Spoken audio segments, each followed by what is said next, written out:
Welcome to Brave with Lisa.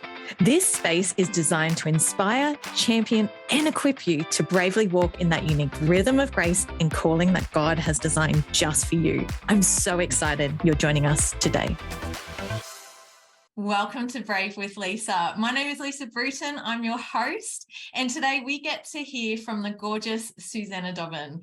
And she is just delightful and also incredibly talented. And I cannot wait to hear about her story and just learn from her today. So welcome, Susanna. Hi, Lisa. So good to be here. Oh, it's so wonderful. We have actually tried to do this a few times and, you know, being mums and having full lives, we've had to reschedule a couple of times. So we're actually really grateful that we can do this right now. Yeah, so stoked. Now, Susanna, can you share a bit about your world and what you're passionate about? Yeah, so I am a mum and I have two beautiful little kids, Pearl and Jaira. Pearl is 2 and Jaira is almost 1. And so, yeah, I'm really in the thick of it at the moment with mothering. My husband is a youth pastor, so I'm married to Nick, and he is a youth pastor, and we serve in our local church. And I think first and foremost, like after those things, I'm a creative and I love to paint and I love, just that creative expression of being with the Lord. So, yeah, that's a bit about me. And I've spotted a painting behind you. That's yours, isn't it? Yes. It's incredible.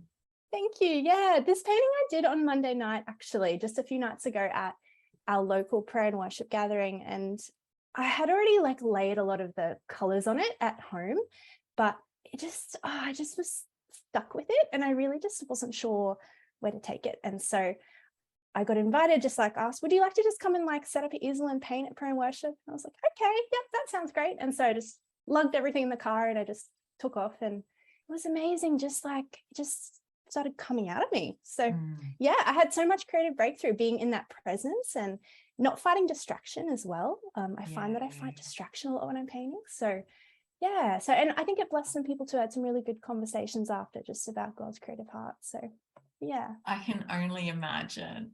So tell me about that. I guess I've heard artists call it the flow, when you're in the flow, and it sounded like what you're describing there is that you're in the flow. Is that right? Yeah, I guess that's what it was. Yeah. And so do you find that there's things that will kind of help the flow, as in just really enjoy that creative process, and are there things that can get in the way of it? I actually feel like I've encountered more the things that can get in the way of the flow over the things that actually help you get in it. I'll cover the things that get in the way first. So I find for me, I fight a lot of fear and self-doubt. Just a bit of imposter syndrome and a bit of just a lot of ickiness sometimes when I'm painting. And I really feel like it's because creatives are very, I feel like the enemy really targets them because he knows that creativity, like music and paint and visual art, really connects us to God's heart in a way that linear things can't. And so, I often find that when I'm going to my creative space, I just get, sometimes I come against all of these things. But the things I found that help me break that down is just spending time in worship, just for 5 minutes or 10 minutes before I start painting.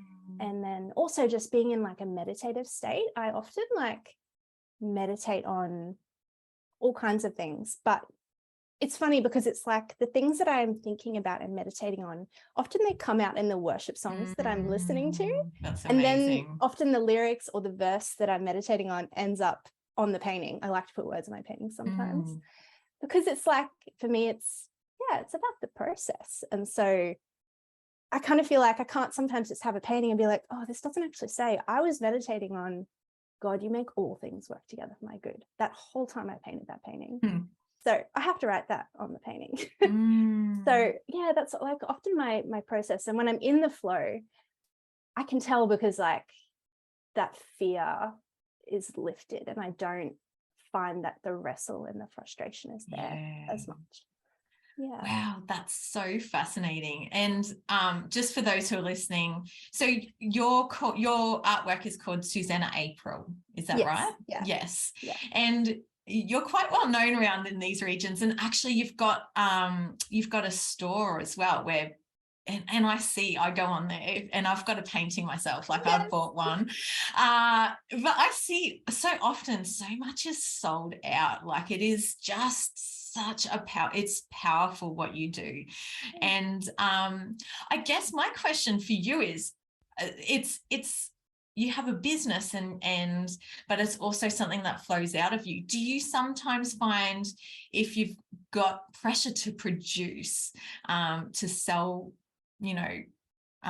pictures, does that hinder the creative flow as well? Yeah, it really does. It's interesting because I've had seasons in the past where I just had to lay it down because I felt like I was trying too hard to force it. And I think that the thing that's really helped me overcome that is realizing that my secret place is so, so important. And that if I'm rooted in that place, the pressure to create gets lifted off. Yeah, right. I never want to hold on to my business so tightly that I can't do it for God and with him. And I think that's what I'm most passionate about. And I feel the most passionate about keeping myself accountable to is just keeping that the main thing, the one thing, the main thing. And so sometimes it's pretty easy to get distracted a little bit too. Sometimes I find myself like, constantly being like, I could do this. I've got a million ideas. Like you would have to up late at night. Like I recently put my art on phone cases, which has been so cool. It's amazing. Thank you. Yeah, that was a God idea, because it was literally, as you are falling asleep sometimes, and it's like right before you fall asleep and you just wake up and you're like, oh my gosh, I've got an idea. And then get out like madly typing, like researching, how the heck do I get my art on phone cases?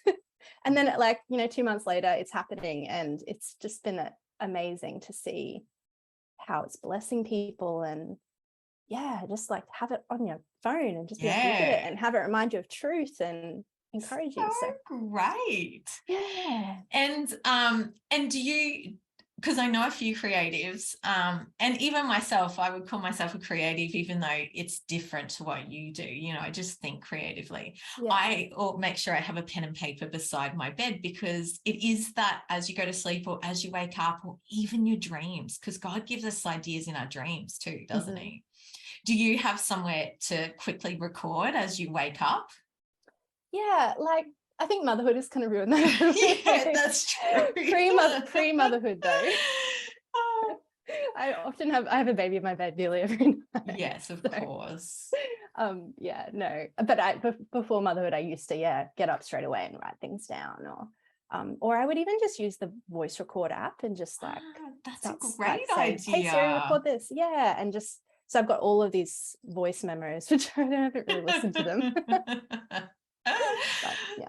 That's amazing. And so let's talk about motherhood, because you said, pre-kids, you would, have these things where you could write down, and you have a lot more time too. Because I know for me, when I get an idea, you kind of have to hold it for a bit until you've got space to then outwork it. How has motherhood impacted you, I guess, and that creative side? Yeah, it's interesting because when I first fell pregnant with my oldest, I just really didn't. I was in this weird season and I didn't really feel this desire to create. And I'd had a few business things happen that, in 2018, that just made it really hard for me to create, and it was a bit stressful. And so I just decided like that I wasn't going to force myself. And so I just went into motherhood with no expectation that I would ever be creative within motherhood. I guess I just wanted to like focus in and be like, this is my season, just lean into it, embrace it. And as I journeyed through that, it was good, but I think I did feel a sense of loss and a sense of like not really being sure of who I was. And so I was working at another job in between my babies, and I just wasn't bringing me joy, and I just felt really lost. And then I fell pregnant the second time, and it was just not what I expected. I really had a really hard pregnancy. And in this time, I hadn't actually been painting or anything. Maybe I would jump on at Christmas 2 years ago to sell something. or to sell old art. That I like, that painting you bought from me was a piece I did in 2017 that had just been sitting there waiting for the right person.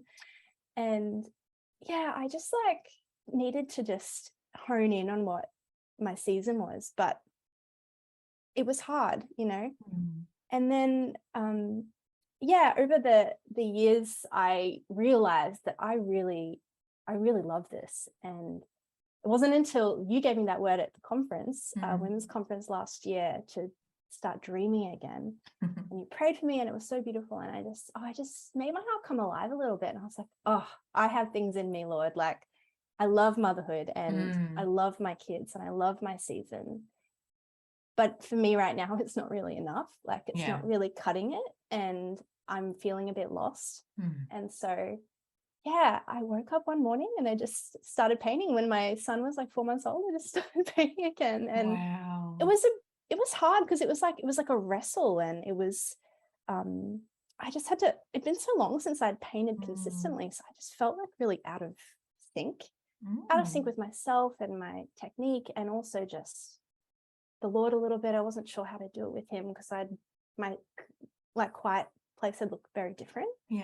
And it was beautiful to just do that again. And I think just about every mum can relate to that as well. When you first become a mum, it really is an adjustment to your identity, just how you do life, your independence.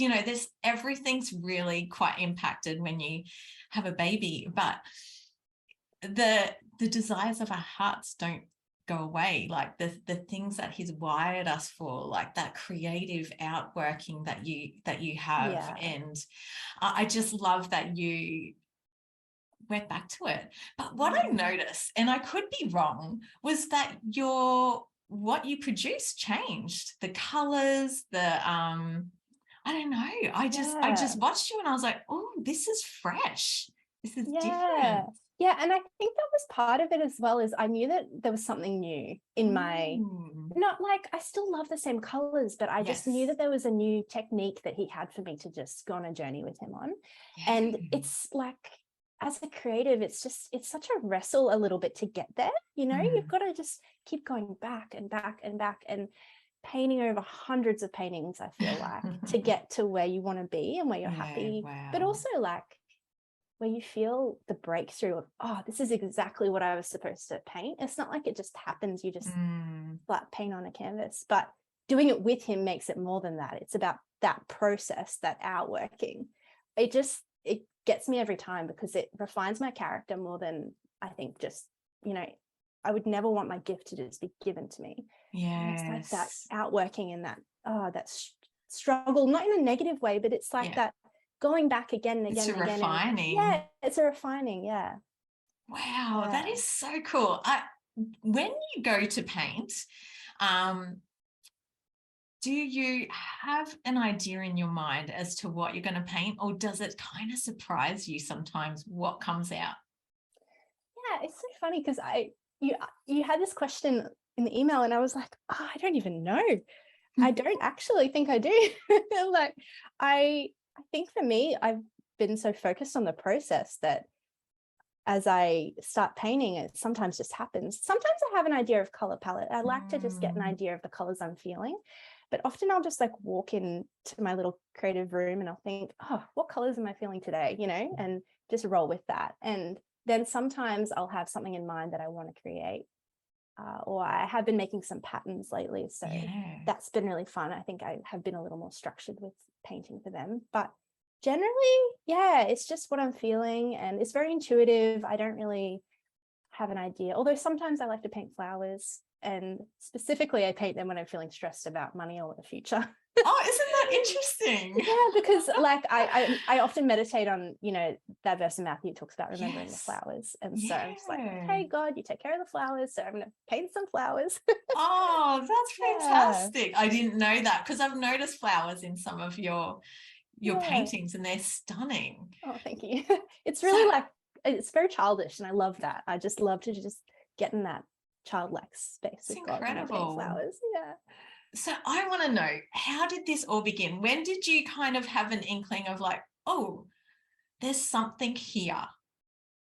Yeah. Like in this season or just No, like when overall? it first started, whether you were 12 or have you Yes, always yeah. loved it, or where, when you start to really chase after it too. Yeah. Yeah. I think there's been certain seasons, how as a creative, it's just like a bit of an ebb and flow. But when I was 15, I splatter painted my bedroom wall. It was like a panic room. Wow. It actually got on the ceiling and the other wall too. And I had to scrape it off a couple of years later. But it was stressful, but it was really fun. And then, yeah, just journeying through like my young adult years, just always been creative. I'm a graphic designer by trade. But I think it was in 2016 that I really sensed that something was shifting in my creative process. And it was after we had spent a year at the International House of Prayer in Kansas City. Wow. And we had, it was so great. It was amazing. And I had spent 4 hours a day sitting with the Lord. And it was just unlike anything else. And then we went on some mission trips as well after that. And that constant like sitting, it was like all of a sudden it was just bubbling out, and doing stuff on a computer was not cutting it for me. And I had dabbled a little bit in like, doing some type and stuff, but I was like, no, I need paint. I need to just let loose. And so it was in that season that God really taught me about learning to lose control, because I was feeling so like controlling of my life. Like, Lord, I want it to look this way. I don't want to end up in Rothwell, Brisbane, Australia. Lord, come on. I was so mad. That's so funny. That he would call us back here after like traveling the world. I wanted to go somewhere amazing. But in that process of starting to paint intuitively and abstractly, I actually felt like the Lord was teaching me, Susanna, like, I'm in control and I need you to lose control. And so as I was painting, I would have no control, and you often don't over the paint. And so that was like a real breaking point for me in a good way, where I really felt like, oh, okay, like this is a direction I want to go in. But then there's been other seasons where, it's ebbed and flowed. And just recently in the last year, since that word you gave me, and just like starting to really dream big, I had someone contact me about this huge collaboration. It was just so exciting. Like, I can't talk about it. It's still in the works, but it's so exciting. And they contacted me about it at the beginning of the year. And it was right when I was starting to think like, okay, Lord, I have to get back into art again. Like, this is something that you've created me for, and I've neglected it too long. And it was like all of a sudden God started to say to me, Susanna, like, you have so many big dreams in you, like, stop dreaming small. And I'm just going to give you this little gift of this dream collaboration. Before you, like, I hadn't even posted or done anything on social media in yonks, and they tried to contact me 4 different ways. Wow. And I hadn't replied. And I finally saw it, and I was like, oh my gosh, I almost missed out on this opportunity. But you never miss out on anything with God, right? Right. So so it's been a beautiful journey of letting him lead me in it, and holding tightly but holding loosely, and the ebb and the flow, and not being too focused, but then also being like, okay, God, there's bigger dreams here. So yes, I love it. So Susanna, it actually sounds like that time that you spend in his presence, like you said, 4 hours a day of just being in his presence at the House of Prayer, was it? Yeah. And then that's kind of when it really started bubbling up. Isn't that incredible? Yeah, totally. Just the key is his presence. It's the key to unlocking nearly everything in life, I reckon. I just don't think that you can ever find anything better. And for me in that season, there was so many things in my heart that he just began to like click into place, and deep foundations that like I can't even begin to articulate were laid in that season. And so I just think there's always a pouring out after an infilling, right? And so it just started coming out tactile ways, with art and painting, and in other ways too. And I really feel like it set me up for motherhood. And in those seasons where I can't really get, consistent Bible time or whatever, like I have that foundation and that history, and I'm so grateful. Yeah. So what does that look like, that time with God? What does that look like for you now as a mum? Yeah, it's sometimes it doesn't look nearly how I would like it to. But I think like it's twofold, right? So it's intentional, but then it's also on the go. Yeah. You have to carve out intentional time that's sacrificial and that hurts a little bit in a good way, because you know that it's worth it. And so sometimes I try and give up like a nap time every week with when my son's sleeping and just be with the Lord. And then sometimes at night too. And then before I paint too, just like worship and in his presence.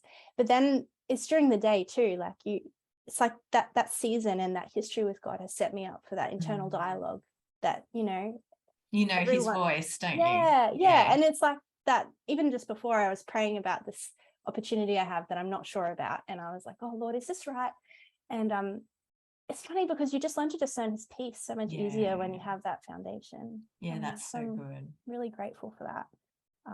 So yeah, it's a bit of an ebb and flow too. That's just my word for this. No, it's great. I think it's so spot on. And I hear so often, when women come away on a retreat or whatever, one of their things is they feel guilty because they haven't had time with him. They don't do enough, or there's like this, I have to do this to please him. But actually, he just loves our company, whether we're in the car or we're actually sitting down with our Bible or whatever it is, but he just loves our company and our face turned to him. So I love that. And it is definitely an ebb and flow.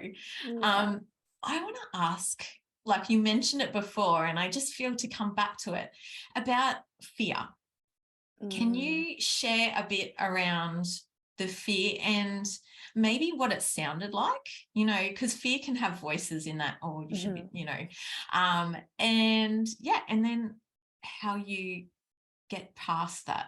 Yeah, such a good question. And I think this is the thing I'm most passionate about when I meet other creatives, because it's such a thief, I think for me, fear has sounded like, oh, you'll never succeed. Like nobody will ever actually buy a piece of your art, or like nobody's ever going to even see this artwork, or they'll look at it and they won't value it. Or I think a lot of the time also it's looked like a sense of anxiety in that, like, I'm not sure, like, is this right? Like, can I even get this painting to where I want it to be? Is it even possible?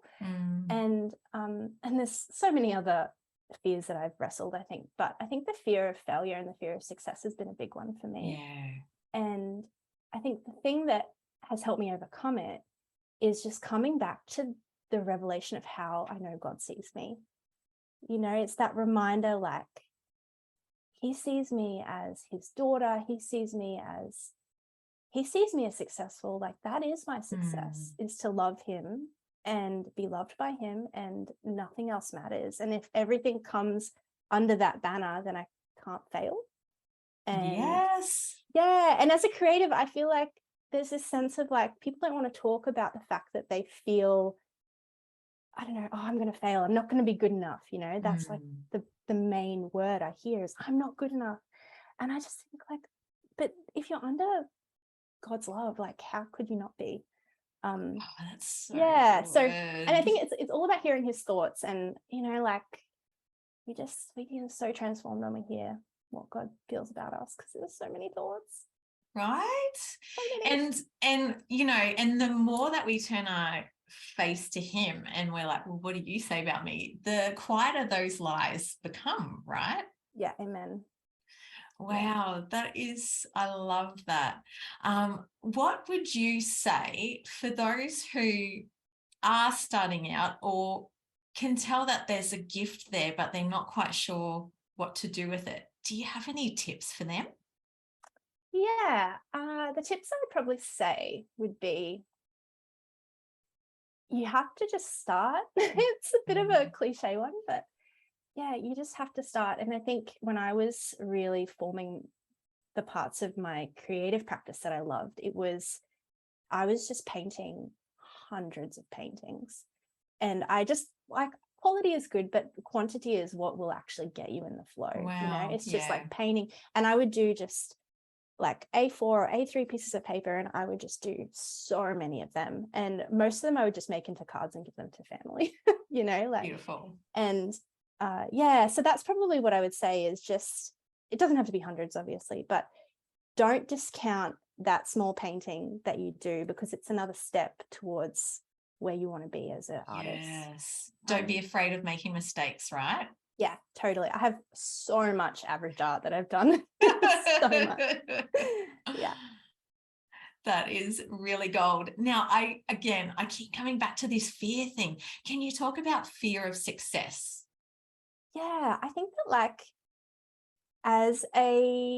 in the world, creativity is, like artists, the culture around art, and I can just speak for art, but I think overall creativity is to be high achieving and a little bit self-absorbed, and it all makes it about their skills and abilities rather than about glorifying God. And I think that actually creates fear, because what if you lose your skill?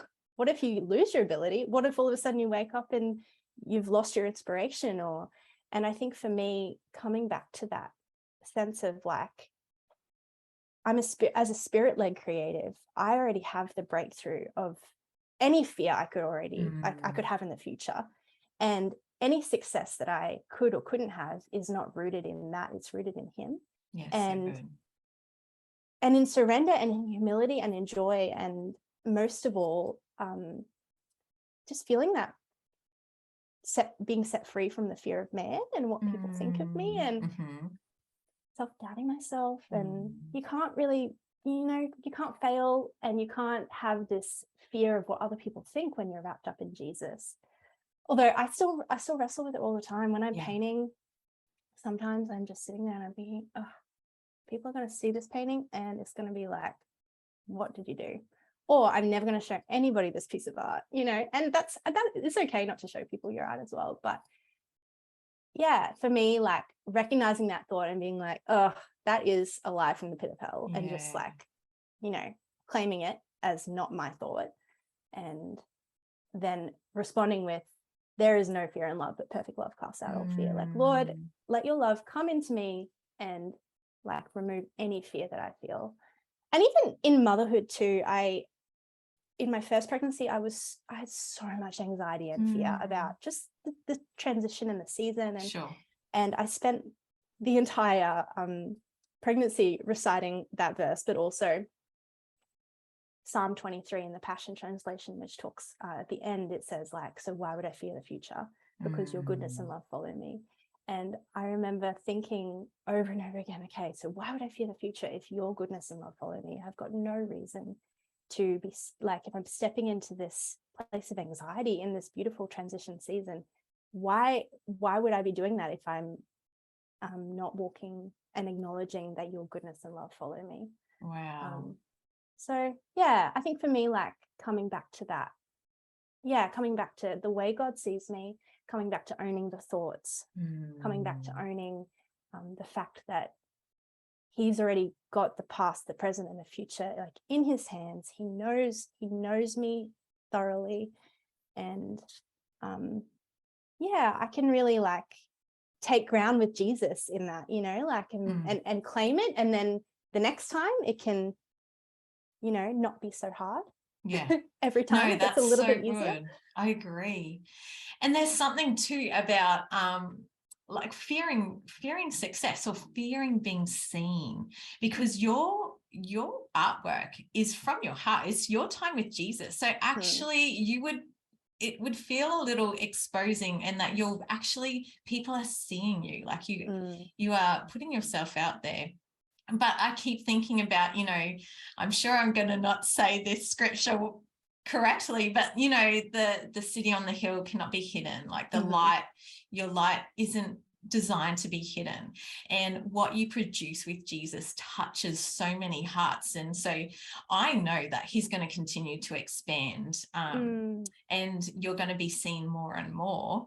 But I love that you have kind of really worked through that with Jesus and coming back to him and going, well, it's about you and me, Jesus. It's about being in your love and your presence, and what comes out of this is a yes from me. Like, you know? Yeah. And I think like it's about the process, you know, and that vulnerability is hard. But when it becomes about the process, not about the finished artwork, I think it actually, it makes it less sacred. And I'm saying that in the best way possible, because it's okay to like let go of the outcome, because it was the journey that really was the most valuable thing to me. Yes. So that's actually how, like, why I can give away my art and sell it and not really hold too tightly to it, because except for the painting behind me, I'm feeling like I might keep it forever. I think you should. It's absolutely stunning. I love it. So, Susanna, for those who want to find out more about your artwork or even connect with you, because I know that you're starting to do some mentoring and whatnot. Yeah, which is so exciting and so needed. How can people find you? Yeah, so at Susanna April on Instagram is the best place to find me. Shoot me a DM and we'll chat. And then my website is susannaapril.com. So. And do reach out to Susanna if this is stirring you. She's so approachable and warm, and she's incredible to have in your world. So yeah, I'll send you a voice message. It's nothing. Hey, that is such a time saver. I get it. I love it. Well, Susanna, thank you so much for sharing with us. And I know that it would have inspired many, and just given them permission as well to start and to enjoy the process, and really address some of those fears as well. It was just jam-packed full of goodness. So thank you for your time. Thanks, Lisa. So good to be here. I feel so honored to be here. Thanks for asking. Oh, it was just wonderful. Bless you, my friend. Thanks for joining me on Brave with Lisa. I hope that it has inspired or impacted you in a small or large way. Feel free to comment, to subscribe, and share with some friends. And please join us next week on another conversation we will have here on this channel on Brave with Lisa.